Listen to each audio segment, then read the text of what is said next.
un mot, Yasmine, rapidement.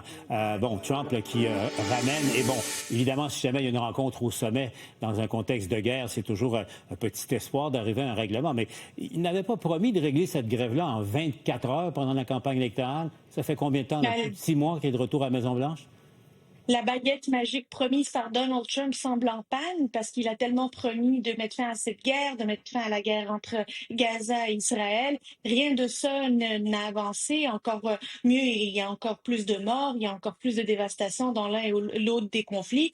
On ne sait pas à quel point Vladimir Poutine a du respect pour Donald Trump parce que lui, Donald Trump, semble avoir du respect pour Vladimir Poutine. Gardons l'espoir que dans cette éventuelle rencontre, ça puisse finir en un cessez-le-feu pour que Mais les sociétés civiles puissent elles, vivre en paix. Antoine?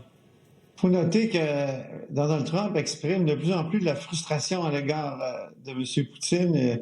Il a même dit qu'il déplacerait des sous-marins nucléaires. Là, on ne sait pas si c'est des sous-marins avec des ogives et tout ça, mais en tout cas, c'est ce qui est inquiétant là, parce que c'est un acte de guerre. Mais quand même, il y a un changement de discours à l'égard de Poutine qui n'est pas radical. Il continue de dire que de dire que ce n'est pas Poutine qui a lancé la guerre, de mettre ça sur le dos, curieusement, de Biden. C'est la guerre de Biden, il a encore dit ça tout à l'heure.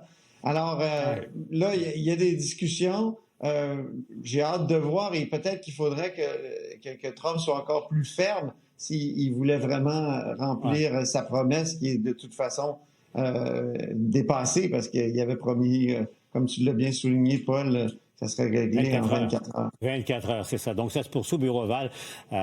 Marc-Antoine suit ça pour nous. On s'en parle un peu plus tard dans le bulletin. Ça sera à suivre. Yasmine et Antoine, merci pour cette journée des analystes. N'oubliez pas vos devoirs. J'ai hâte de vous entendre demain. Oui. Qui pourrait devenir ministre à Québec?